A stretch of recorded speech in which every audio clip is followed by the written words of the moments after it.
সকাল থেকে সন্ধ্যা পর্যন্ত, মানে সকাল থেকে সন্ধ্যা পর্যন্ত সকাল থেকে সন্ধ্যা পর্যন্ত নিতে আসে। চিকিৎসা নিতে আসে এবং সকল প্রকার রোগ ভালো হচ্ছে। ভাই আপনার নাম কি? আমার নাম মোহাম্মদ গুলাম আব্দুল করিম। কোথায় বাসা আপনার? আমি সাভার থেকে আসছি। সাভার থেকে কি সমস্যার জন্য আসছেন? আল্লাহ পাক একটা রহমত দিয়েছে, এই রহমত দ্বারা যেন মানুষ সুস্থ হয়। আর তাই আমি চাই যে এখন সবাই সুস্থ হোক, আসুক।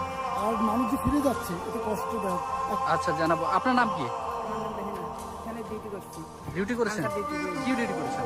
আনসার ডিউটি করছি। আনসার ডিউটি করেছেন? কেন এটা আসলে? এটা এই যে লাইন বাই লাইন ঠিক করে নাকি এটা নাকি মানুষ অনেক ক্রীড়া ঘরে হতো না, আমি ঠিক করে দিই। কিরকম মানুষ আসতো এখানে আসলে? অনেক অনেক লোক, এত মানুষ, এত মানুষ। এত মানুষ আসে এখানে চিকিৎসা নিতে। পর্যায়ক্রমে পাড়া প্রতিবেশীকে, এলাকাবাসীকে সুস্থ করেন।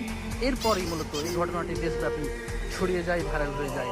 এলাকাবাসী বলছিলেন প্রতিদিন অন্তত 10,000